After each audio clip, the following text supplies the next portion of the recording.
the term lockdown. Let's call it the pandemic. I hate both those terms now. Pandemic, lockdown. It's too much in They the... become cliches now, like somehow. Right. But I mean, it's a fact that it is happening. But I'm just tired of listening to them. You know, it was in the first 2-3 months. I was actually very happy. I'll be honest. Because I got a break from. There was too much gigging happening last 2-3 years. Like too much, you know, a lot of work happening non-stop, always on the run. And I got this break. So, you know, first it was just 2 weeks. I was like, okay, 2 weeks break. You know, nice. I was happy. And it was like 4 or 5 months since I got proper time in the studio to make music. Like I was dying, but just November, December, January, super hectic. You don't get time to produce. You come back on Monday, you get Tuesday, Wednesday, Thursday, and you're prepping for the next gig, recovering, packing, unpacking, washing, you know. And then again, so I was away from making music for a long time, and I was happy that okay, finally, you know, I can sit and make some music now. And but then it prolonged, and then you know, obviously then we are in this situation. You were in Pune the whole time. I was in Pune the whole time. So now you're getting first time you're getting out of Pune and going somewhere. I have been. I only went to see my parents. They live in between. They live like 5 hours from Pune, another city. So I just went to meet them. But I met them after like nice 4-5 months at least. So you're going to perform very soon. How do you feel about it? I feel actually scared. I'll be honest. I feel scared because there. I mean, like for example, the gig in Kolkata is fine because it's like 100 people and social distance and everything. But I don't know how things will be in Goa because you know, in Goa it's definitely more than 100 people right now at the parties. But I intend to go play and leave, and I don't want to like hang around there and party if it's like overcrowded. I don't want to like party and So you're going like straight from Goa to the next gig. So you're doing just gigs and then you're coming back? No, so on 23rd night, 24th I'm playing in Goa, and then I'm playing after a week again on 30th. So you'll be staying in Goa? I'm staying for like 7 days. I need some nature and been in my house for too long now. Need a little change of scenery. So generally, like you seem like a person who's constantly busy performing whenever you were performing, and get very less time to produce, right? So how did you squeeze? No, generally no, because you can't say, hey, I don't have time to produce. It doesn't work like that. You have to. It's work. You know? So how do you manage the? So for example, even if I have like say 5 or 6 gigs this month, that means 2 gigs every week, at least one to 2 every weekend. Okay, so it will be like Friday, Saturday, or Saturday, Sunday, or it will be like Friday and Sunday. Then I will combine it with Saturday. I won't come back home for one day and then go again, you know.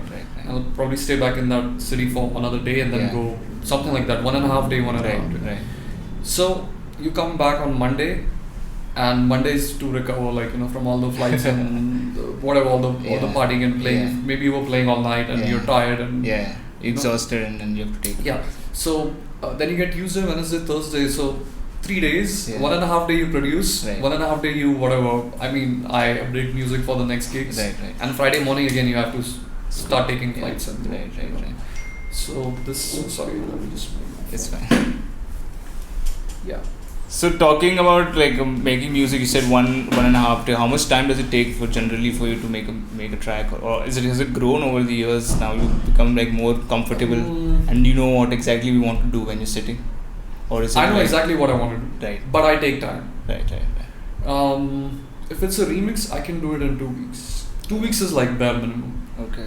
But there are some tracks which I've been working on since a year and a half, 2 years, and I still think I still don't feel that they're done, they're finished. And I'm still working on them, you know. Okay. So I'm somebody who works on a lot of projects together because I get bored really fast. If I'm working on one track for like 1 weekday and night or for like full day types, not happening for me. And I'm super moody. Like there's no I don't have anything on mind. I just wake up and start the computer and just switch and through just tracks. okay, like I go and open recent and then I see whichever names you know like just go to the ones and start working. Just choose like random and start. It comes to me naturally, you know. I don't have to think. Hey, should I? Unless you have like a deadline. If you have a deadline, then you need to work on that specific project. Right. So you, what do you go about like when you're making music? What do you choose to do first, or is there a way you go about it? It just comes to you every time it's different? Okay, so I feel drums are really important. Grooves. Grooves. Overall, like when I say drums, like kick, snare, hi-hats, groove. You know, I think that's like the base of a track. Right. You know. So I start with that. You generally most go with times, the grooves, yeah. I haven't heard your tracks. It's more you are into the grooves, I think, and a little bit of melody comes later. Yeah. That's great. Even I kind of go in that particular pattern, and even I am kind of the moody guy who just goes sees the recent. Yeah. I think we have like common traits. All of us producers, It's kind of works the similar way for all of us. Yeah, absolutely.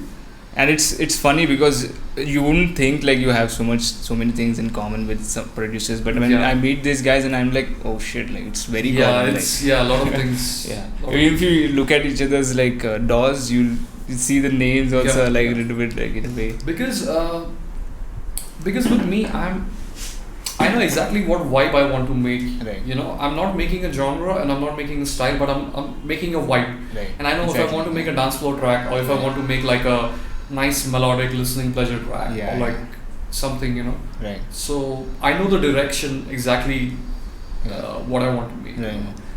So I don't get lost. Just start and I know. Okay, now I'm going to make a really peak time, 126 BPM, driving techno track, for example. You know. Yeah. So I have like this basic idea in my mind, and then I work on it. Right. So let's talk about how you evolved as an artist. How did you get introduced to music? What were your first? How back do you remember getting inside, music, or like feeling that?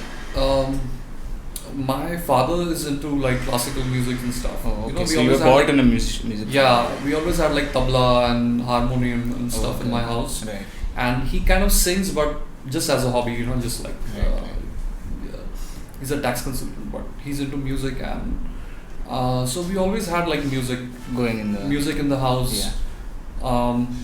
But talking about electronic music, and like I had all that phase of from rock to pop to everything, from Backstreet Boys to Metallica to. So I was a listener. I was listening to a lot of music. During my, let's just say like high school and junior college. Right. That phase. Yeah. But I remember somebody gave me like a cassette of Fatboy Slim. Right. Like a friend of mine in school gave me like this cassette of Fatboy Slim. Like a mixtape. His most famous album, the most popular album, which has Right Here, Right Now, Praise You, and all those tracks, And it was something very new to me, and it was so groovy and funky, and it was like different. It was melodic, but like groovy, but dancey, but a lot of variations, a lot of different grooves coming and going. Right. So that was like my first introduction, I think. And then another was I clearly remember this. I came back from school and I switched on MTV or Channel V, either of the two, and I saw this DJ Tiesto's Lethal Industry music video. I'm not sure if you've seen it. Yeah, we have. It came out in 98 or 99, something like that, or 97. I'm not sure. Yeah. And I was like, wow, what is this? Like what is this music? Like all these laser. I mean, I knew what a DJ is, but I was like, wow, this is so cool. Like what is this music? Like I felt it on my skin. I got goosebumps. Right. I think maybe I felt trance. I felt it, and from that track. Right. And that was one like really turning point. I think that was a moment I was like, wow, this is so cool. I want to do this, like what this guy is doing, like playing music in this laser beams and like 2,000 people, I don't know how many thousand people, and this like electronic music that really catches your mind, very catchy, hooky, kind of. And maybe I want to make make this kind of music. Like it kind of made me curious how do you make like this music? Right. So that's when you went out and searched for. Yeah, this was still in school. I was still in I was still like probably 15 or something, or 14. No, yeah, something like that. I don't know. Or maybe even younger than that. Oh. Yeah. So then I finished school. Then I started junior college, and then when I was in junior college, I tried to get some guitar lessons, like something. I wanted to learn music. Right. And during my school time, my father didn't allow me, because he was always like, no studies, no distraction, no. Right. You have to study. Yeah. He didn't even let me get like guitar lessons, for example. Okay. So no, it's funny because he's like into music. I thought he. Yeah, but he didn't let me. Yeah, because he was like, no, you have to study. You have to do this. You need to. I think it's the. Mentality of just like you have to focus, get a job. He's super cool like that. Right. He's super like open-minded and all, but I don't know. He just didn't let me. Yeah, I wanted to play cricket as well. He didn't let me. Right. So not let me means no. No means no. Like no. Somehow they think it's not like worth it for your kid. Yeah, but I think everything happens for good, I guess. And. Like I wanted to be a pilot, he didn't let me. He didn't let me take science. That is crazy. He didn't let me. Like no. Colleges started, and it's now 2 months already. Colleges have begun. So what did you take for junior high school? Like which field? For college, you mean? Yeah. For like junior college. I did like BCom. Commerce, right. Basically. But I wanted to take science and I wanted to become a pilot, basically. Right. But he didn't let me. Yeah. Literally, he didn't let me. So yeah, I mean it was a weird time, and the colleges have already started. It's now like already 2 months have passed. Yeah. My friends are going to college. I'm sitting at home. I said no, I'm not. I'm taking science, so I'm losing this 1 full year. Right. Anyways, but we compromised and I had to commerce and stuff. Yeah. You would have made a great pilot. Yeah, and then and the second thing was music for me always. After that, Yeah. So maybe that is how you got to channel your energy. Yeah, then I finished my junior college and I told him, and I grew up in Aurangabad, not in Pune. Right. Then I told him, okay, now I finished my junior college. Now I want to learn music. Like I want to go to Bombay. I wanted to go to Bombay actually. Yeah. And I want to learn DJing and I want to learn how to produce music. Right. And that also he didn't let me. Oh. So I was like, okay. He's like, no, you're young and Bombay is not a safe city and all those things. Then I was like, okay, at least send me to Pune. Pune is a safe city. Right. And I had my uncle here. Like my uncle was here, his like cousin brother, and so he at least let me come to Pune. And then I took like DJing lessons and I got it. You went to some particular college here? I went to Symbiosis. Symbiosis. They had like a DJing thing or no? I mean, I came. Obviously, I had to study. Right. Okay, so you got an excuse for something. No. So I came to finish my senior college here. Right. And then with that, I learned DJing and I started playing. I learned from Vaggy, DJ Vaggy basically. Where is it in the city? DJ Vaggy is. He's a DJ. Yeah, he's a DJ. That's a DJ. I thought it was one of the like old type senior DJs of the city. And you started playing and all with him. Yeah, I joined his institute basically. Right. He trained me how to DJ, and then I started playing with him at a lot of venues. So you started DJing first before learning to produce. Yeah. That was the first time. Right. I'm a DJ first. Right. And this was 2004. 2003 actually. 2003 I was learning. In 2004 I kind of got my first assistant DJ job, you can say, with him. Like a resident thing. Yeah, like resident, but like assistant resident. Like when you're new, you just.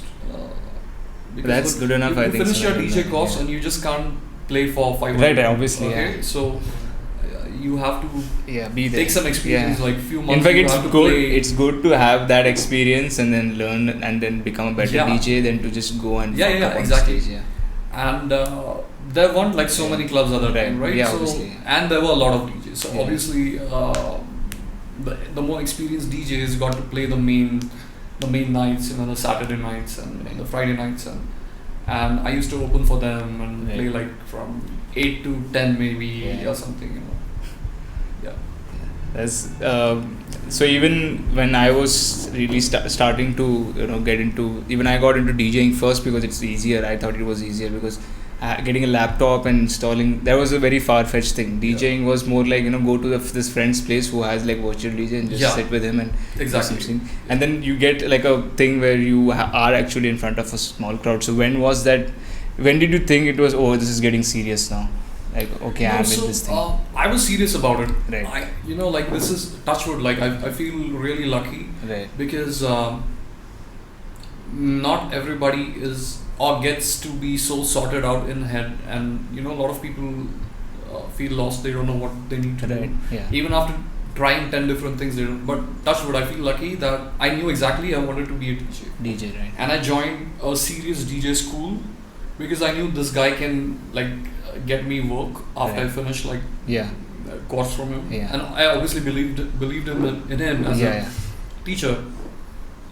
But so I finished my course with him, and he had an opening for an assistant DJ. So you just joined a new club, and he just you started working right away after the right away. So you never worked in the profession you learned forever, right?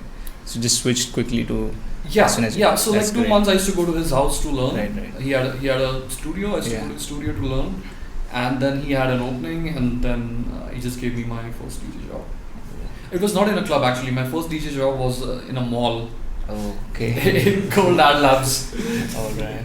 So this new mall had opened in Kalyani Nagar, which is Mariplex now. Right. And on the first floor where the Apple store is or used to be now, in the corner there was a DJ. They had put a DJ console, and Waggy had actually given me the job at this club called Zion, which was due to open in the next 2 weeks or something. Okay. So for first 15 days, I was playing in a mall 6 hours in the evening.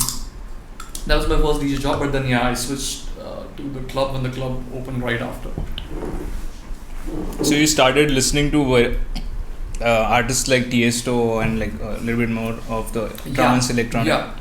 When did you start switching to the when I joined the school, I was introduced to house music because we would choose house tracks to mix because that's easy way to start, right? It's easier because easier than hip hop, easier than still your steady kicks are there, so the beats. Yeah, exactly, like 4x4, basic 4x4. Right. I didn't even know what house music is. I don't know, 2 weeks in the course, I was like, hey, but what is this music? What do you call this? And he's like, this is called house music. I didn't even know what. I just knew it's some kind of fast beats. It's definitely not. I knew what trance is because I was listening to trance, but So that's when I was introduced to house, and I really love both the sides. I love the slow 4x4, 126, 128 BPM, housey, funky stuff. But I also like the uplifting, trancey stuff like Tiesto, In Search of Sunrise, and all that. But that was not very playable. That was somehow house was more popular than trance at that time. Could be. So you started playing in Pune, right? Yeah. So you went outside to play sooner, or then it took time for you to fetch bigger gigs? So I started my first residency was 2005, let's just say. 4 I was learning. 6, 7, 8. No, 2004 I started, and 5, 6, 7. Then when I played elsewhere was in 2007. I got another residency to play in Doha in Qatar. So I moved to Doha for 2 years. That was my second place where I played out of my home city. But I didn't play in Bombay or Bangalore or anything like that in those years before I went to Doha. When I moved to Doha, I came back in 2009, and that's when I stopped doing residencies. Doing shows then. Because in the beginning you didn't have this option of, hey, I'm only going to play this. Obviously. It was very limited to the top 5, 10 artists of India. It's dependent on the profile, I think. So. Yeah.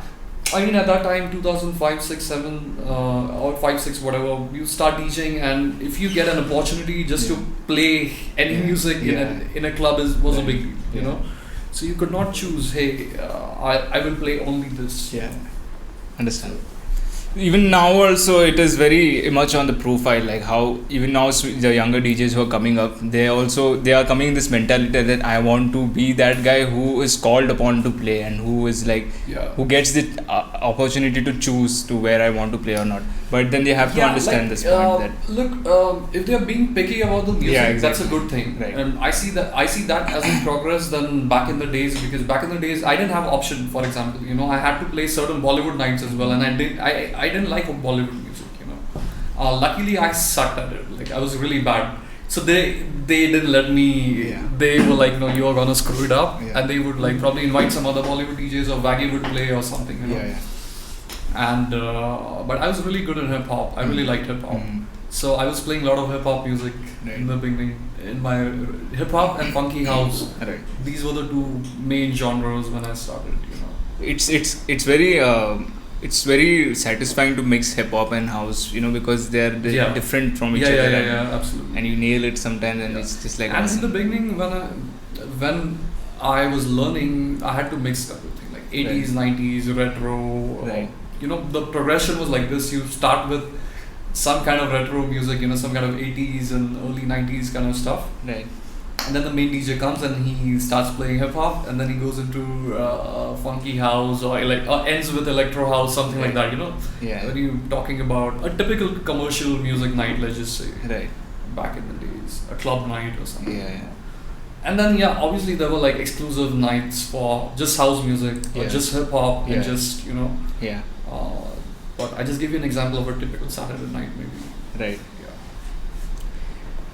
It's funny how people how music is now in people's heads, normal people's heads, when they come to listen to music, right? Like I've seen some places where one of our guys would go play and he would invite us, like, guys, I'm playing here, come. So we would be like, 5 guys standing and just moving. Otherwise, others are just sitting and eating and just like not caring and all. But then there are some artists, you go and then the people are on the floor. Like there are places to sit, but nobody's sitting. They're on the field. Yeah.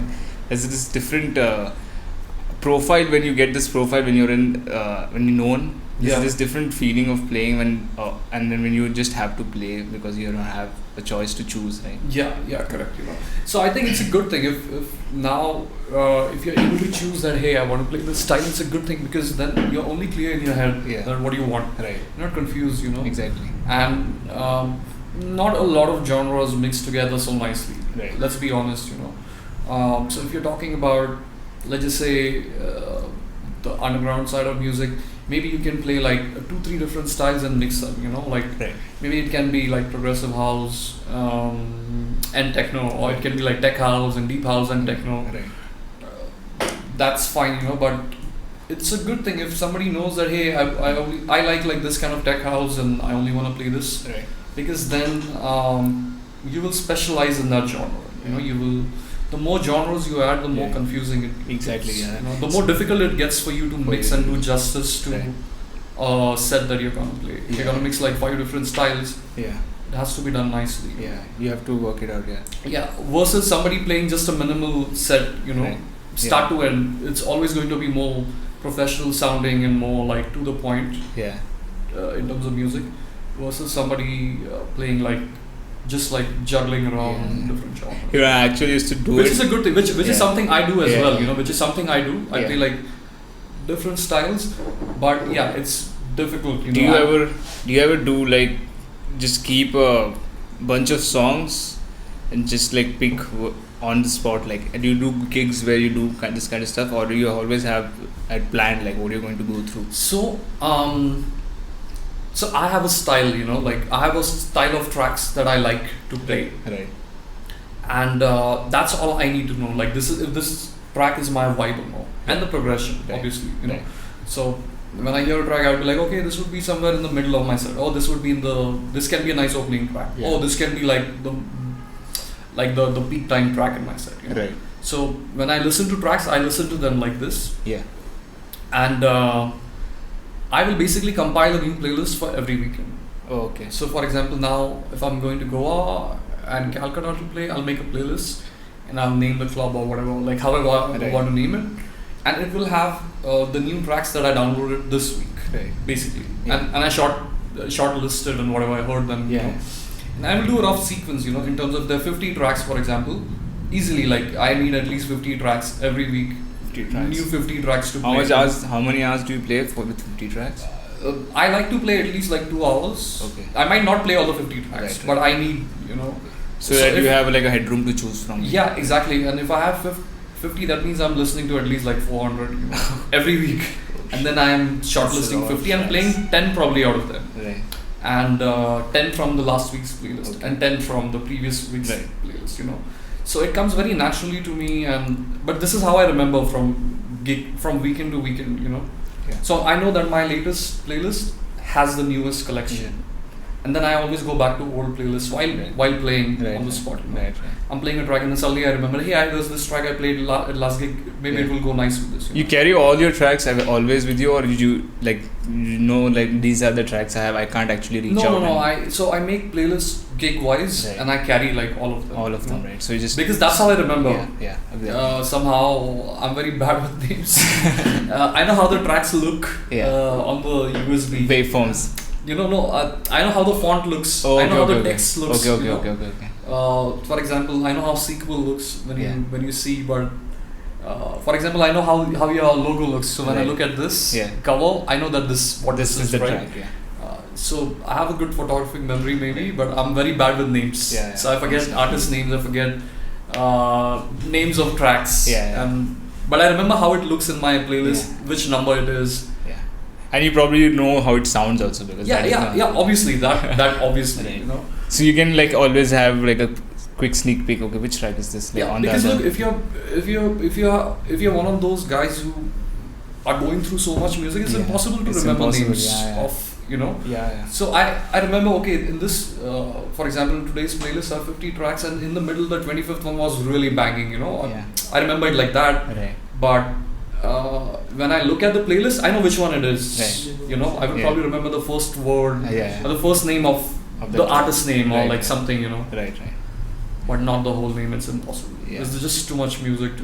Actually, that's kind of the struggle I faced. So I stopped actually DJing. You know, I thought like because I'm the kind of guy. DJing? I stopped DJing because I'm the kind of guy who got introduced to production first, like instead of DJing. I never actually went. I did get a kind of like a residential job in. No, but this was long time back. I don't think this model is there anymore. I don't think, because now you have the leverage to choose. You know, like for example, you still go to a DJ school and you learn DJing or you learn from YouTube or whatever. But you can still choose. Hey, I want to play this style. You know, so you might not have to become a resident DJ. Because freelancing is very much the new thing, the current thing. I mean, back in the days it wasn't. It was out of the box. I think there are some young producers who actually never went to that phase and they got attention because of Instagram or whatever. Like, for sure. Absolutely. Yeah, funny how their mind works, right? Because they are missing this kind of, I don't know, maybe it's filled with some other knowledge which we are not aware of. But maybe this, I generally, I'm an advocate of like, you have to go through something to actually receive that knowledge. You have to pay your dues. Yeah, exactly. Right? You just cannot get the knowledge just like that, right? I just wonder how. For example, somebody just started producing first and he released his first track and he got attention and he got a gig. Very cool, very nice, you know, like but what happens is DJing is an art form which you master with putting in hours, you know, with your experience. That makes some of the DJs who have been playing for 20, 30, 40 years so much better than us, for example. Okay. So it's an art that you cannot master in 1 year or like 6 months or. I guess you can like compare musicians also like that, right? Because there are young musicians who can play really good, but then you can't compare them with the legends, right? Because they say that every art form takes like I don't know if it's like 1,000 or 10,000 hours, for you to become master at it. And I truly believe in it. Okay. So for example, XYZ, a new producer releases a track, gets attention and gets a gig, very good. He got a gig through his track. But it's also really important to go and perform. If you don't, because crowd is intelligent. They know. They can differentiate between a new DJ and an experienced DJ.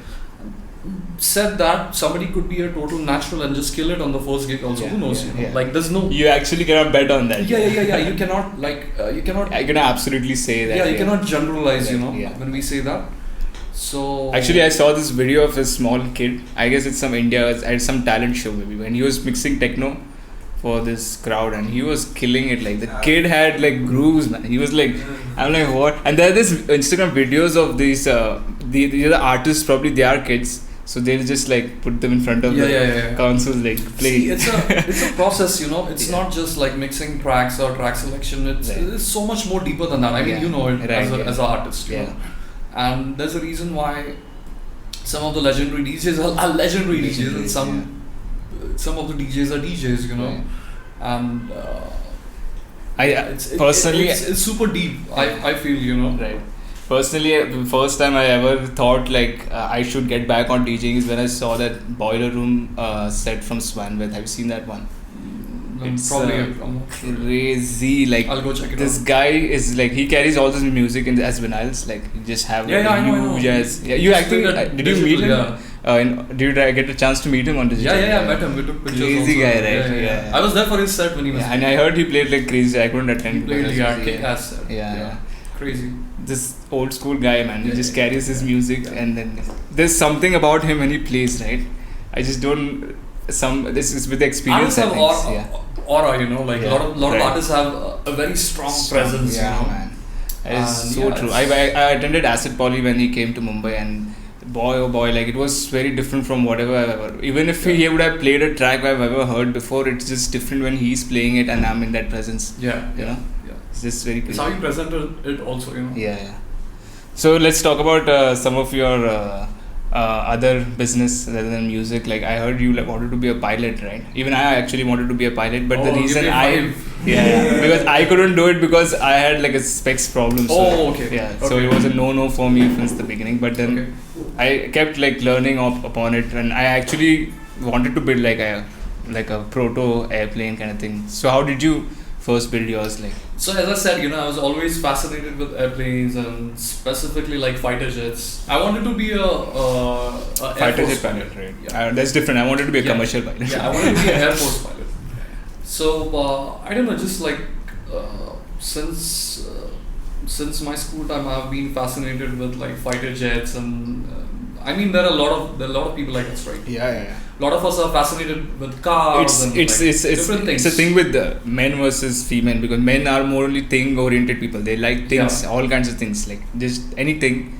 Yeah, and like female are like more people oriented, right? Yeah. In general, like you can't generalize like that. Like I probably know girls who are into gaming. Yeah, it's different. It's different now, but back then, like it was like a stereotype thing, right? Guys are more into.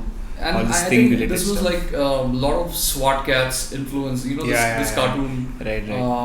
So I was just always fascinated with fighter jets. I used to draw them on my school notebooks, and just like something about the shape of it, and something about. I mean, if you see, it's like the pinnacle of technology, right? I mean, a fighter jet is. Have you seen the latest one which the US has built? Like, which was, I forgot the model. It goes 5 Mach or something, or 6 Mach. Mach 5, Wouldn't remember the name, but it's the fastest on the planet. It can go almost to space and come back. Like, it's that. But these are like the. Exactly. It's like the best computers go. The fastest computer technology goes in it. The fastest engines go in it.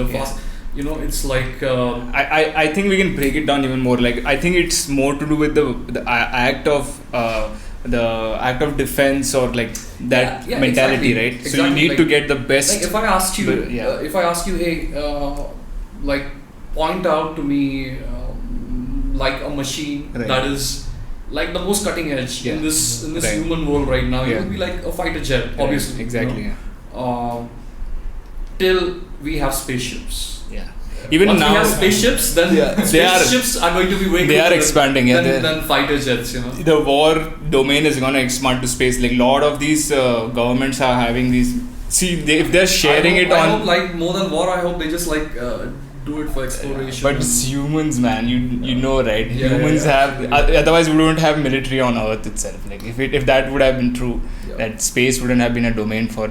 Now, the only thing stopping is the limitation of technology. Once, like for example, SpaceX and all these companies is making space easier, like going to space easier, right? Yeah. So already these US government, mostly these big governments only, always these big governments only try to make that. Even in World War II or World War I, when flights, the airplane thing, even that was not a domain for fighting, right? Correct. It was open. But they made it, Yeah, but they made it now. They made the airplane with bombs. Yeah. So now it's a domain, right? So I think something like that will happen. Hopefully it doesn't happen. It's good for all of us. But you don't know humans, right? Yeah. So which was the first plane you ever built, like? Yeah, so anyways, I was like fascinated with this airplanes, but somehow I didn't have the exposure in my school or in my like whatever college time or whatever until like 10 years back that actually you can build model planes that fly. I didn't know this concept. I imagined it. I was like, okay, you can make a paper plane and fly, right. And maybe you can make a plane of something, but somehow there was no exposure. I didn't happen to see it anywhere and something. And then I remember I bought a small toy helicopter which actually used to fly. You get these Hamleys. Yeah. Now it's super common, Right. And I was like, wow, this actually flies. I was so fascinated with it, Right. And then I just went to YouTube and I said, okay, if there's a helicopter, there could be an airplane, that can fly on remote control. So I just searched remote control airplane, and like my pupils dilated, and I was like, oh wow, there were like probably million videos on YouTube of different kinds of airplanes and jets. Yeah. And that really fascinated me, and I was like, hey, I should give this a try, and but then at that time, so this was a long time back, this story that I'm telling you, probably like 10-15 years back, and I could not get hold of a remote of a radio controller, you had to import them. There were no shops here. Right. It was very difficult to import because you need like permissions. I don't know, a lot of documents. Taxes and a lot of shit involved. No, a lot of documents because it's a radio. It's a remote. It's an electronic radio thing, frequency unit. Maybe. Okay. So from DGCA you need clearance. Blah, blah. It was very complicated just to get a remote control, and it was expensive. Like you would have to spend 25-30K just for a radio control at that time. So somehow I just couldn't. I tried a lot. I just couldn't get my hands on one. But then recently, I think 4 or 5 years back, again, like I started watching these videos on YouTube. I was like, okay, let me try now, And now there were like a lot of stores that are selling this like readily. You can order them, In India itself. Yeah. Right. Tons of stores. So I just ordered a remote control and I trained myself on a RC sim on a computer for like 20-30 hours. Oh, so you basically took training before you actually went there? Yeah, because you don't want to crash, right? So if it were me, I would have gone straight up like. I'm a man with the plan, I always plan things and make it happen, Yeah. So I was like, okay, if I want to fly, and especially I did not know anyone who's already doing this in Pune. I didn't know anyone, so I did this on my own. Yeah.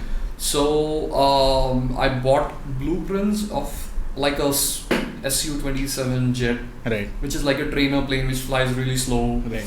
And it comes with you have to print it on a paper and then cut foam and just glue together, and it comes with all instructions and you just have to do it. Right. And I was like, okay, so the first 30 days, every day 1 hour I trained myself how to fly for like a month, for like 30 hours. So I did 30 hours training how to not crash a plane. Right. I trained my muscles how to recover plane if it's going to crash. Right. And then I built this plane, and just like next to my house there's a cricket ground, right. And Open me and a space. friend went like 5:30 in the morning because early mornings there's less wind. Right. Okay. It's super damn like no winds at all. Right. So we went at first light and like my hands were shaking. What do we do? I don't want to crash it. I spent like 2 weeks building this. Right. And he just launched it and it just flew, man. It was amazing, and it worked exactly like it would on the sim. Right. And we did like a couple of circles and we landed it safely, and it was amazing. So you didn't crash in the first? I didn't crash it, and it's so different, watching it on a video.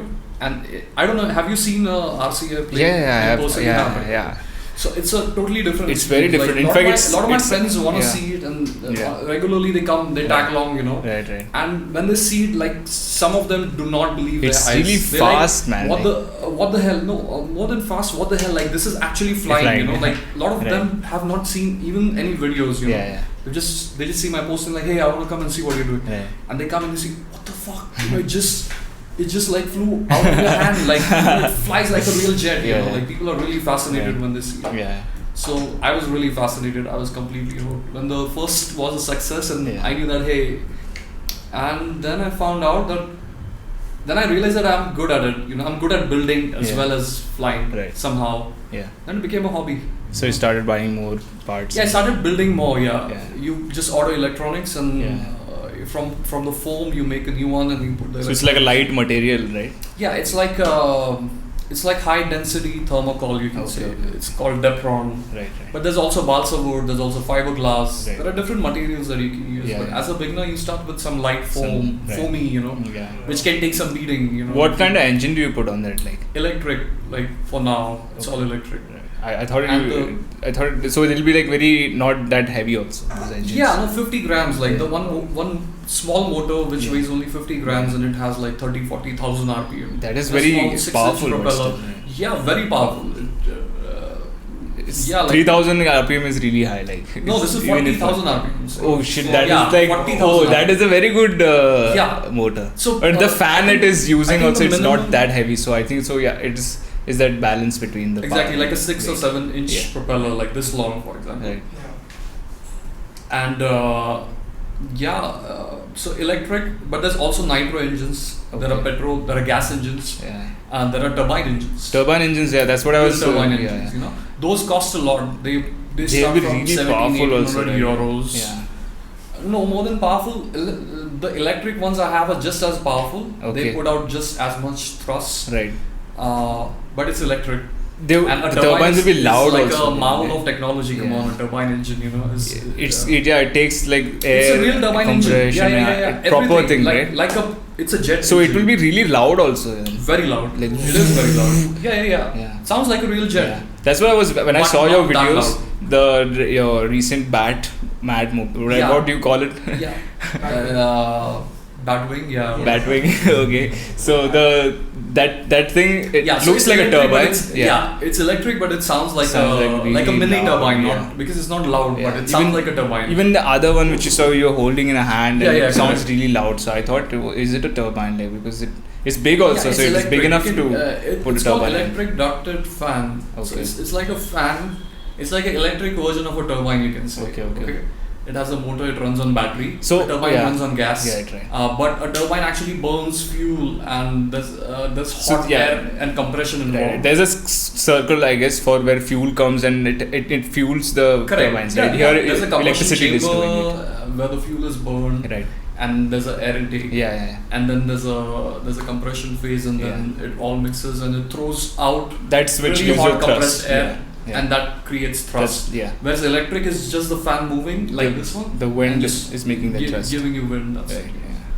So hopefully next year I'll get one. So the designs will get very complicated. So now you're housing the batteries inside the aircraft itself, right? Correct. Yeah. So you have to manage the weight of the plane and everything. Correct. So there's a center of gravity of everything. Like for example, if you take this. And if you have to balance it, the center would be somewhere here, right? So just like that on an airplane, there's a center of gravity. So you have to place electronics in a way that it naturally balances on that point for it to fly stable straight. So like in turbine engines, it'll be complex because you'll have fuel tanks. No, it weighs the same as I said. Like it. For example, the new jet that I'm building. The fan that I'm using weighs 300 grams. And makes 3.5 kg thrust. 10 times more. 10 times more. Right. It's even electric technology right now is crazy. And that's a lot of thrust. Like if I pointed at you, you would be like, that's a lot of pressurized air towards you. Towards you. And a turbine engine of that size would also weigh 300 grams and would also give 3.5 kg thrust. Right. Also. Of that size. So electric can give you just as much thrust. Right. But What about? But a turbine is a real thing. Come on, it's a real turbine jet. Actually, I think so. Even now, big airplanes they're switching slowly to electric. There's so many experiments happening, right? Yeah. Because turbine, after all, it's combustion. So what they use is electric ducted fan now. Yeah. So those electric airplanes now and jets. Yeah. Or those passenger commercial airlines. Yeah. So what they use the engine is called ducted fan, the same one that we are talking about. Yeah. Right. So the bigger version of those. Bigger version of those, but exactly same. Yeah. Exactly same.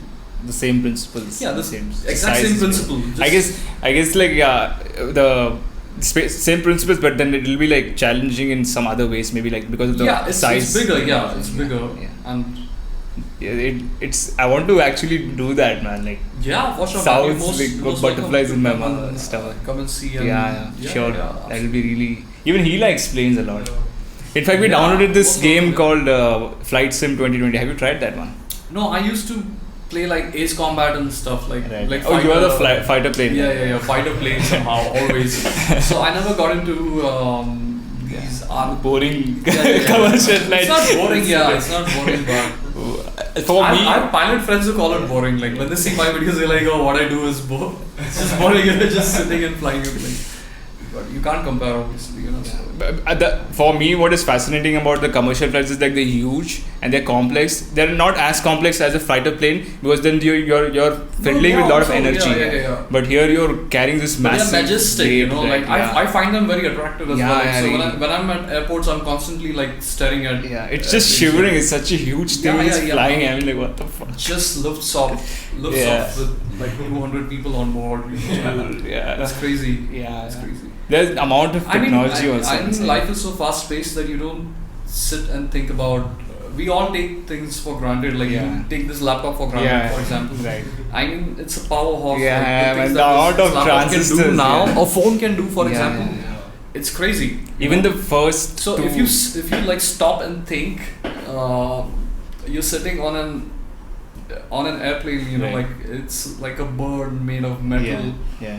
And people are sitting inside it, and it just takes off and weighs, I don't know how many, 300 tons or 1,000 tons, I don't know. 1 ton is like 1,000 kg, right? I don't know, maybe thousands of tons. Yeah, it's very heavy. Hundreds of tons, sorry, my bad. Yeah. And it just lifts off and takes you to the other part of the world. Also, it's carrying like explosive fuel underneath just where you're sitting, and then it's all like so many moving parts are there in an airplane flying, right? It is the most complex machine there is, you know, airplane, any airplane.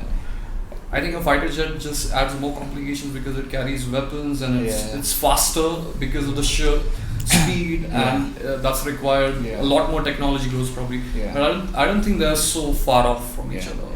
Commercial planes and being an Air Force pilot is like a ticket for getting to space, I think so, right? Because generally test pilots are the ones who go to the that's how they do it at NASA. It's because these pilots are used to that kind of energy pushing on them, right? It's just I can't even imagine 5 times my weight pushing on me. It will be like, it's crazy. I also can't imagine. As much as I am into like this, this is fun. Like what I do is fun, but that is something. You are in that thing, and that shit is flying at 5 times the sound of. You can actually go to Russia and take a ride in a MiG-29. Oh, okay. For $10,000 or $15,000, something like that, for like 45 minutes. Man, I would buy my own thing. Like, fuck you, like, if I had crazy money. There's this jet called L-39. It's like a trainer jet used to train pilots who are later going to fly fighter jets. But it's just as fast, but it's like a trainer one. Right. And you can buy that. You can find, if you Google right now, buy used L-39, and you can probably find. You probably need to get some licenses. You need a pilot license. That's it. Even a place to store. You need a hangar. You need a hangar, and you need all those like the legalities. I mean, if someone has that kind of money, and would you think it's like feasible to, or just like go to someone and just like ask him? But it would be just for fun. Like you won't use like for travel or anything. If you're a billionaire, you have so much money and you don't know like. What to do with and it. Actually, it doesn't even cost $1 million. You can actually. I was recently looking. you can buy it for as cheap as 200,000, as much as a, I don't know, Lamborghini maybe. Right. You can buy a jet. I think so. Yeah. Used one, not a new one. Yeah. Obviously. There are like these commercial jets also. They are also cheaper, but business jets. Yeah. They are basically like commercial planes shorter. Yeah. They are not jet planes. I think so. There's this plane I was talking about. So the technology, the way they have excelled, like it has been pushing the frontier of technology and a lot of other things. And these new aircrafts which I was talking about, the America, which made it goes to 5 Mach and actually goes to 7 Mach also, I think so. Yeah. So that one, the way they've designed is like all their surfaces are like rudder free. Like so you cannot have actually light bounce back at you in a way where basically these radio waves are also light. It's the SF-71. No? Yeah, I think so. Yeah, Blackbird. Even this guy Elon Musk. Old. That's named like 20. No, the newer, the XSR, all that. What's the name of the Elon Musk's child? It has the thing in it. Okay. What is there's it? So much. Yeah, there's so much. Yeah. Just like the Elon Musk is fan of that, like that particular. Okay. I'll go and look it up. It's crazy. Like he named his child after that plane. I mean, that is how much he likes that one. Yeah, it's a crazy, beautiful world. Yeah. So I was thinking, like, so ever it occurred to you, like, okay, fine, like, I like this thing now. What is I want to give to the society in terms of aviation or anything like that? But you thought, like, finally, if I can't fly, honestly, I'm just doing it for fun, Okay. Like it's like just a hobby thing. My hobby, that was music, became my work. Right. That means like I'm spending 15 hours of my day just doing music, 10 hours every single day. It's my work, right? That's what you do. You wake up and you work. Then you need a different outlet to just like relax and get your mind off what you're doing. Yeah. So when my hobby became my work, I needed another hobby. It could have been cricket, it could have been basketball, it could have been just in my case it's aero modeling, Yeah. And it gives me a lot of creative satisfaction because it's like you spend a month building, and I don't spend too much time, like maybe an hour a day. Right. That's it, Yeah. So for example, if I'm building a new plane, I will wake up and I'll be like, okay, let's do something, For example, today I will cut the rudder and sand it and shape it and just glue it, put the glue and just put the tapes and just forget about it. Then come back tomorrow again, like do something. Yeah. And you spend like a month building something. And on the maiden day, your heart is racing because you're like half a second away from breaking it, but there's a certain science involved. Right. And it's not that complicated, but it's basics, but if everything is done right, and if you get the right CG and if you're able to fly it, and that moment when it just takes off and it's flying, like it gives you so much happiness and satisfaction. Right. So that is something. So you never want to go beyond this. So you ever thought like, finally should I get my driver's license? Through this lockdown, I was learning AutoCAD. Okay. Because I've started drawing already. I have a small book on which I've started drawing different designs like 2D, and I'm learning AutoCAD. So what are you thinking? 3D printing? No. So you can design an airplane. Right. Instead of just like drawing, CAD, right? You need an idea. That's a 2D. Right. It's a 2D drawing on a paper. Yeah. Then you convert that to a 3D model, how it will look, conceptualize and wingspan and length and where the motor will go, where the batteries will go, and where the gears will go. And but it's still just for fun, It's not. I'm not trying to get in the aviation or something. industry or something. I just it challenges me. I like the thing that it's challenging. Right. So now I've been building like all these designs that are already there. All these fighter jets that are already there. But now I want to design my own design that's in my head. A wing like this, and etc. Right. And make that fly. That would give me like a lot of satisfaction, creative satisfaction. You have to be more careful also, I think so, because then maybe you have experience to really not make a mistake. So for example, you draw it on a page like a design, right, and then you make a small out of foam, like a chuck glider we call it. Right. and just try to find CG and just throw it and see if it's going gliding, to glide that design. Yeah. And if it glides, that means it's. For example, he's wearing a Batwing T-shirt, so you can take that design exactly and cut it on a foam of this size. And roughly, there are websites which calculate center of gravity of any object, or you can guess. Now I can guess with 4-5 years of experience, so I can guess like a CG and add weights and try to balance it at the CG and throw. And if it glides, for example, if I throw from here and if it's gliding till there, I know that it will fly. It's getting lift. That means, and then I will make a bigger one. And I would add like a small motor and propeller. And just see. And add controls and see if that will fly. And if that flies, then I will make the design better, and then I'll make like a final bigger one with painting and everything, and nice finishing, and try to fly that. So have you ever crashed anyone? A lot. Of course, a lot. Like to complete destruction. And I love like even in RC planes, I don't like the slow ones. I like really fast, like crazy fast ones. Right. And when I say crazy fast, we're talking about 200 to 300 kilometers per hour. Those, actually. They'll be that fast, Actually, I can send you a video clip and you can add whenever you're going to. You can add this and like while we are talking about it, and it's it is just so thrilling to see an airplane or a jet that you build flying past you at 250, 300 kilometers per hour, like your chest level probably. Right. If it's super high, you don't really. You can't make understand it. It'll even seem relative. It seems slow. Like a background to. So, but when you do like a low pass, full speed with that sound, and it comes with screeching with that energy, and it just passes by you like so fast. I mean, I don't know. You get like electric currents in your body. That excited. Right. So you have a camera on the aircrafts because it's traveling so fast. How do you know when it's going so far away from you? No, it's line of sight. You have to watch. Okay. So you have to be in an open space. So in the beginning, even the slowest plane was super fast. Right. But then it's been 4 years since I've been flying on weekends, and every new plane I make, I try to make it a little more faster, or I try to choose a design which is faster, or more cells, or more RPM, because more RPM means faster, obviously. So every month or every week I'm flying, and I'm like learning how to because it's dangerous. It is. What if you hit somebody at that speed? What if you hit yourself? What if you hit yourself?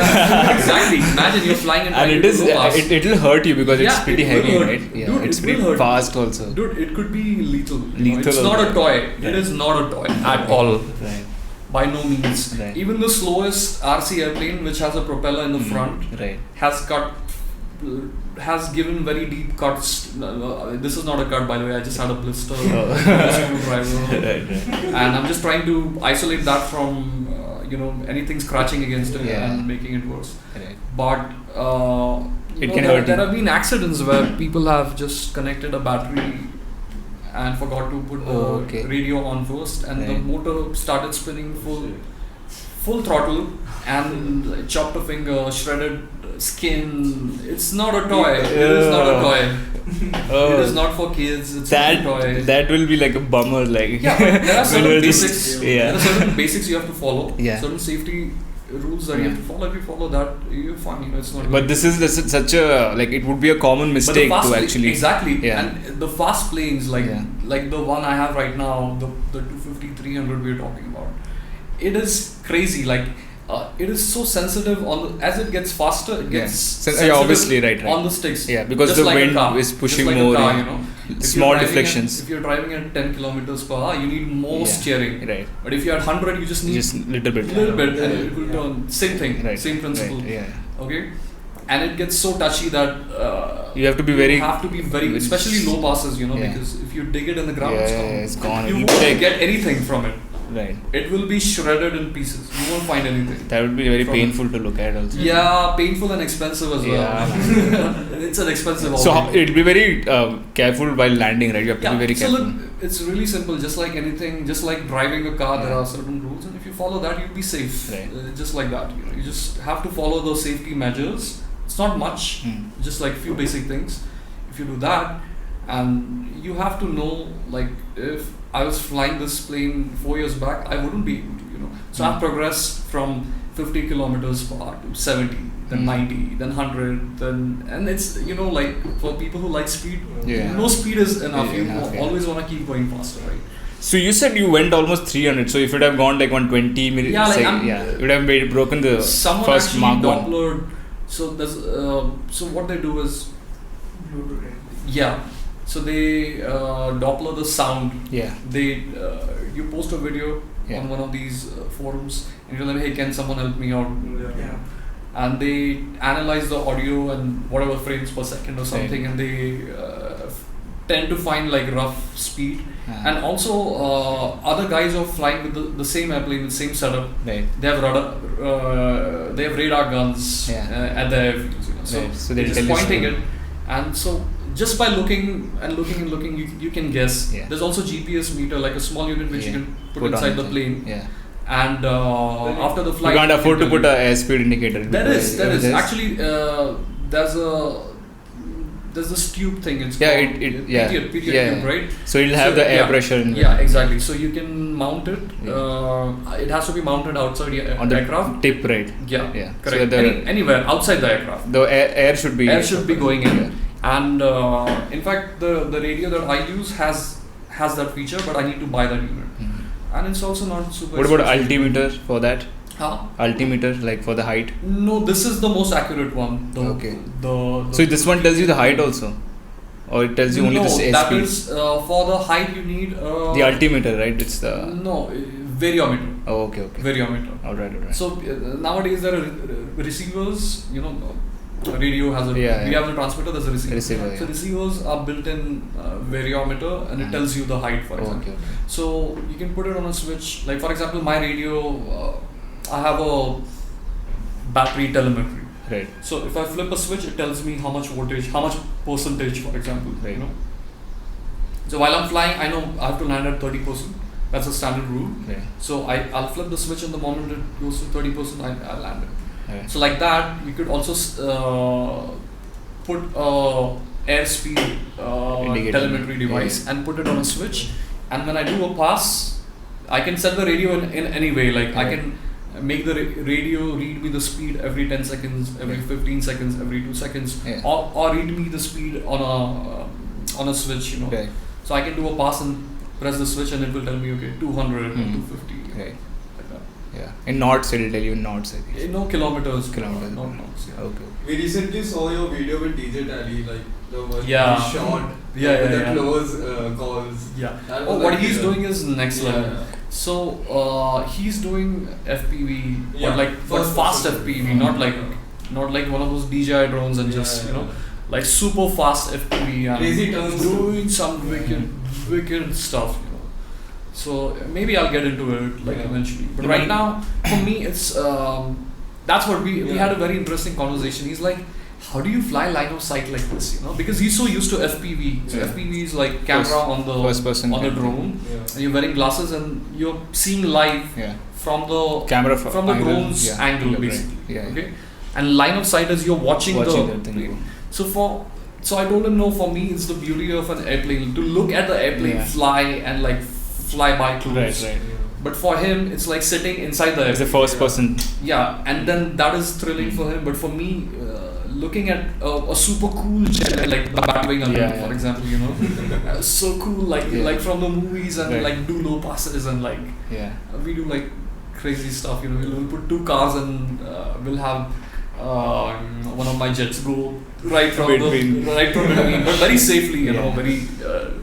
I will choose a jet on which I have a lot of experience and. So you have to be very sensitive when it's you can set it. You can set it however you want, and you can reduce the sensitivity on the radio. Okay. And you can do it real time. Huh? You can do it real time, Also, Okay. I mean, the technology, the RC technology right now has become crazy. In fact, I was watching some airplane company which is making a new fast electric racer airplane. Okay. they actually mentioned this, that the RC world, like that is the remote controlled airplane world, has progressed so much in terms of technology and the motors that they have made, and you know, that they kind of took inspiration from the RC world to make they the took real like a things. typical outrunner motor and they scaled it up to actual big size. So they're basically getting inspired from the ones. Yeah, they took a lot of inspiration from RC right. Because it's crazy, like the technology we have right now, it's insane. Like can do crazy things. How much does it like charge cost you for a plane, like generally to build a plane? You can start like from like including everything, like a plane which has a motor, speed controller, receiver, small battery, and the cost of making the plane, remote plus a remote. A remote would cost like 4,000-5,000 to start with. Any like a reliable one, you know. Okay, so you can just use one remote for all. So you just have to use the. Yeah. You have to tune it. It has memory, and you can set all the different models. Right. On one radio. Right. And for example, today you're flying this. Okay, you have presets also in that. Yeah, you can make presets. So today you're flying this plane, you just select that plane. Okay. And you put the receiver, and all your settings would be saved in that. That's great. So you need to buy just one remote. Universal remote. Yeah, that's it. And you can fly as many models as you like. I have like 25 or 30 so far. Ooh, that's right from my first model till now. I have the backup. You know. Okay. You keep repairing if you fuck up with some plane, or you do just crash it. I have like two staple planes which I like just throw on the back seat and fly like my favorite ones. Right. But there's also I don't know, because for me it's not just flying, it's also building. Right. So if I make a new one, I probably give away the old ones which I'm not interested in anymore, or like they crash, or like over time they wear out and they don't fly good anymore. Right. If some wing is bent or something. And it's hard to repair. The foam becomes soggy over time. If it's belly landing and so much, And if it loses the shape, it's an airplane. It's not like even like a little variation. There will be a turbulence, right? Yeah, you get turbulence, and then it doesn't fly straight, and then it's not fun.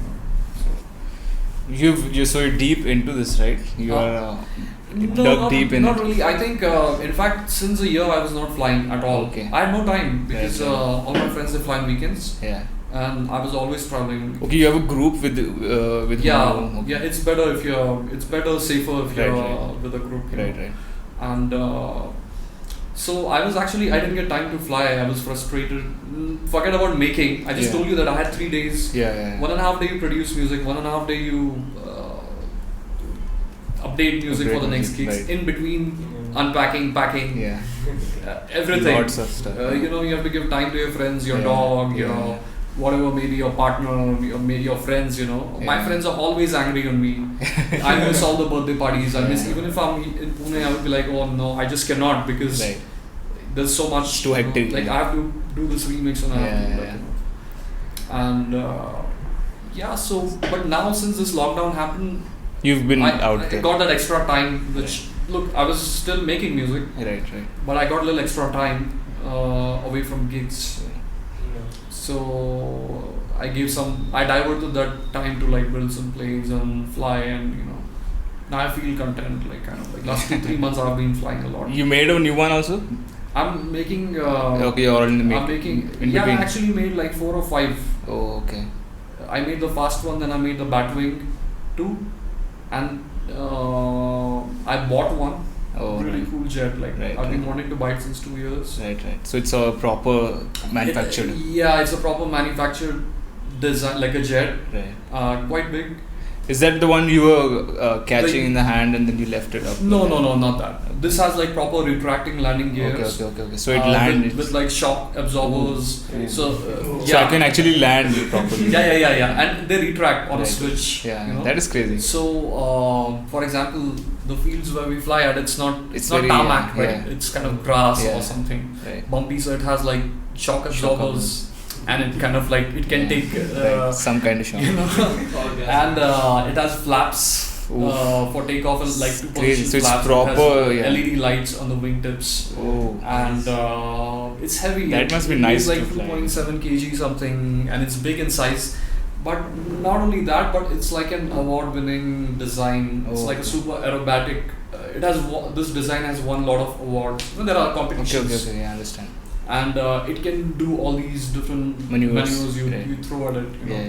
It'll be harder with DIY because you can actually stress the aircraft. But obviously a manufactured one will be so precise, right? It'll be like strong also to take stress. They design it in a software and then they make molds and then it's made out of molds versus you building it with your hands. So many joints. Just looking, okay, both the sides look okay. No, this side is a little more bumpy. Okay, then with the sandpaper. Sand it down. So it's like it's like you have to eyeball it. You have to see if everything is okay. It's like getting a haircut from a. Actually, could be. Yeah. So this one. So that was my. So you must have felt the difference while flying it also. Oh yeah. Right. Oh yeah, absolutely. Yeah. That is the best flying jet I have. The one I bought is the best flying one. No doubt about that. You ever thought like I want to make something very similar? That's what I'm saying. So now I'm learning. That's why you're in CAD. That's why I'm learning CAD still. Right. But not like hardcore, it's just like a side thing whenever I get time, whenever I'm bored. Mm-hmm. So, maybe you guys watch TV series, I do this. For example. It's just like 1-2 hours a day. Right. Or like doing a design on AutoCAD and then like how do you plan for I haven't designed anything yet because I'm learning. Right. It takes time to learn that software. Right. It's been like 2 months. Okay. So I only know basics now. I can draw like basic shape. I can draw a basic wing. Right. Like a 3D wing. And but there's a lot to learn. Yeah. You can actually it's not my main thing, so I can't give a lot of time to it. Yeah. I just do it when I get time, when I'm bored. It's like a hobby. Yeah. You can have it 3D printed. It'll be like exactly. So now these days there are 3D printed things as well. Yeah. But generally they are heavy. So weight is the biggest enemy. You can of aero modelers. So anything you make lightest and strongest is your end goal always. How to make it light. Right. And whenever you scale up projects, like try to make it big, there are heavier batteries involved, heavy motor involved. Then if it's a heavy motor and heavy battery, if both of them weigh like 600-700 grams, then your wing has to be really strong. Then you need to add a lot of wood and carbon fiber in the wing, and then the whole plane becomes heavy. And then so you have to find a nice fine balance between. It's called wing loading. Right. So it's interesting. It makes us feel like we're building like it. Just like. I mean, there are if you take this to a professional level, it is actually this is how they do it. And they'll just have better tools to do. Like they'll have better measurements and precise. Just now, there was a very popular video of KLM or something or Boeing. They made like this V-shaped. It's going to be apparently new design. You're talking about that? It's a small capsule and it has a wing and exactly. It looks like a taxi. No, it's like a V-shape. Okay. It's like a V-shaped aircraft. Right. And it doesn't have wings. It's like a typical plane is fuselage and wings, right? Yeah. So this is all together. This is just a flying wing. Oh, okay. Like it's like a V. Yeah. And the seats are like this. So it's seamlessly going through the plane. It's like in the one wings. body. That's it. It's like one wing. Okay. So basically, the passengers are in the wing, like. Yeah, exactly. Inside the wing. Everything is inside the wing. Right. Yeah. So they did a test flight of this. It was very popular. It was everywhere on the internet, and they built like a big one, like a 3-meter wingspan. Let's just say like in size of an SUV or something. Okay. And they did a test flight, and they actually used the same EDF units and the speed controllers and the servos, which kind of move the rudders and the flaps surfaces and the batteries. Right. Like like when I was watching the video, like, hey, we use those batteries. Hey, we use those fans. It was, actually. So it is like, it is. I mean, the real thing is obviously way more complicated. But there are these vertical planes also now. But all those principles apply. What I mean to say. Yeah, principles of flight, right? Have you seen the vertical planes? There, China is also building. Hyundai, right? Hyundai is building one, I think so. It's a crazy concept, right? Okay, I'll go check it. It's like a air taxi, and probably a lot of these people are trying to build these like flying cars and stuff. Yeah. Uber is building one, yeah. I'll check. And the principles are very like new, like the new types of physics are used, because the traditional physics used to have this. They had to have a runway. Like there's no other way to take off other than a runway, right? Okay. So right. Yeah. These are like so they can be compact. They can be parked in small places and take off and take down from small places. So they don't have to use so much space. You don't need a bigger runway. Yeah, and if you have a good neural network, so these new cars, right? So they have these neural networks which allows them to talk to a lot of the other cars. So they are all in sync. So nobody gets. I think I saw some video. Yeah. But dude, that's still like far away. It is like at least like another 50 years. Maybe. So yeah, I generally hear this. So but what argument I generally get is that video, like the video that we're talking about, like 100 cars flying in it's not gonna happen for like 300 kilometers, like cars are going and you seamless. Can't say, right? You see how much progress exactly, like so the airplane was only invented in it's very recent. It's very recent. Like the 1903 was the first flight, or 1902. Yeah. And now, after 100 years, look where we are. So you can't see, man. Maybe 50 years, it'll be like so that's like what that scale. I think like so when the first humans went to moon, the processing power on the ship which took them over there was like not even close to iPhone 4 or something like that. And now we are at some next. So I just like my first computer was 256 MB RAM. Right, exactly. We used to work with those. Yeah. Not even my computer, my friend's computer. Yeah. Which I it'll be like those cathode tube like TV 512 screens, MB thick RAM as. and P3 or P4 something, single core, not even dual core. Like, so yeah, just like that, man. Look at this now. Exactly.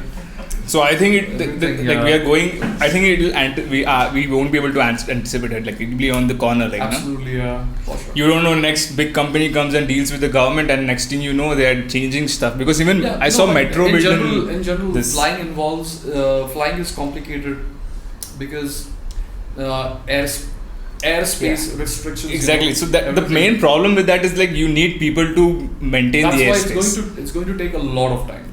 Let's just imagine if there's an autonomous process in which all the aircrafts are talking to each other. So there's no way they can collide. If companies can demonstrate that, then I think nobody will have. Right now, it is so difficult even to fly. That's why there are drones, all these restrictions on for the drones stuff, also, right? Yeah. Because people started flying them anywhere and everywhere in the city without understanding that what if this is a flight path? Right. And if your drone comes in between. Yeah. Actually, there have been incidences when pilots have reported, hey, I saw a drone, I saw like an even if it goes flying kind of something, it can damage the plane if it goes in the engine or something. Like even birds can damage. Exactly. No, it can bring the whole plane down, man. It's not a joke.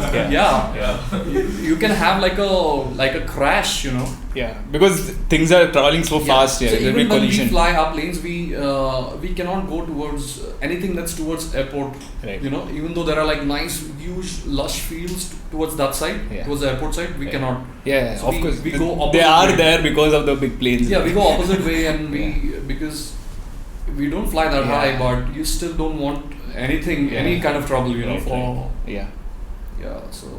So that is a point, that is a true point, But let's just imagine, even this Elon Musk is bringing for this new idea that flying cars doesn't make sense, man. The same reason, because there's so much traffic. No, how it do you will manage? make sense after. Yeah.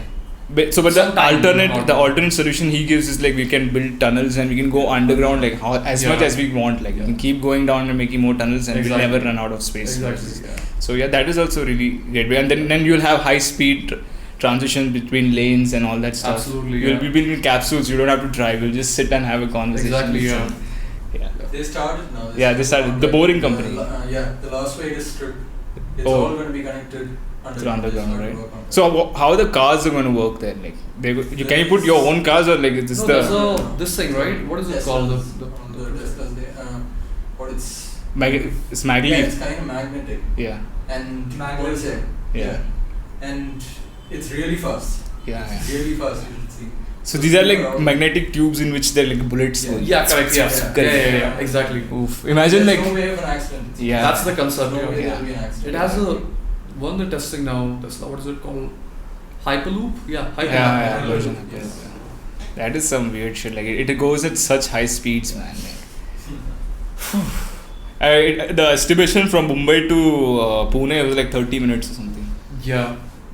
Could be, yeah. That is like including little bit extra time. But you already have bullet trains and stuff in Japan and China and all, which are like really almost fast. that fast. Like they go 600 kilometers per hour. Like. Yeah, 600 can take a long time. Not more than that. Like what he says is that here there are buildings, underground there's nothing, so there's like more space to do it, but it'll take a long time. Because but also your body will feel the G-force, right? Like a human body. No, it depends, I guess, on the curve of acceleration, right? Correct. So if the acceleration is gradual, and if you reach like a very high speed, you actually wouldn't even know just like in airplanes, just like unless these guys just like full throttle and like bumpy ride. It's just a tunnel, so it just goes straight. Even metros is like, I can feel the acceleration and deceleration. I hate it when like you have to hold on to something and then like the same thing, excuse me. With aircrafts you have the excuse because you just have a small place to take off, so you have to accelerate as fast as you can, otherwise you will just but you only feel it during landing and takeoff. right. Even better that way. But see, if you compare air travel to road travel or train or anything, it is way safer. They say that it is. If you see the number of accidents, air accidents, if you compare that to like car accidents or to like, it's really less. It's really. I guess one of the things that contribute to that is because the people who are riding or driving or flying these things are like professionals. Like people who are riding they have to have that level. Yeah, exactly. Of precision and safety. Otherwise, you just cannot be in that situation. Otherwise, it cannot. Right. It won't be a success. Otherwise, But compared planes would be dropping down every day. Then otherwise, which you cannot afford. What will happen? Like something what happens in Pakistan all the time. Like, did you read? So for example, in cars or like on our streets, like see how people drive in India. Since you don't have that qualification. You can't take that kind of chance with an aircraft. Right. So I guess that is the primary reason. It doesn't cost like 5 lakhs or 2 lakhs, and first thing, human lives. It's like millions of dollars. Any plane, any commercial, and your life also. Absolutely. So they need to have that level of safety training. Safety measures and. You sure? But Sully was a nice movie. That is the bird flies in the engine. Even that guy, he was heavily put under the lights, no? But he saved a lot of people. Still he was. Yeah. They do it for. You cannot. And out of all the simulations, every time the simulation failed. Exactly. Saved the people. So they do this thing like after every accident they just do a simulation of that particular accident, how the other pilots will do in that situation, and nobody could land the plane as he did. He literally did the upside down because of some reason, like I guess because of the storm or something maybe, right? And then he just flips the plane and lands it on a field, like, and without landing gear or what? Yeah, he didn't have no landing. Got some balls on that guy, man. Oof, I can't even like imagine to be in a situation in middle of air and let's not talk about it. Take a flight soon. Out of months. Oh man. Just hope that guy is in his proper zone to fly the plane, like. No, I'm sure. Beautiful machines, man. Yeah, man. State of the art.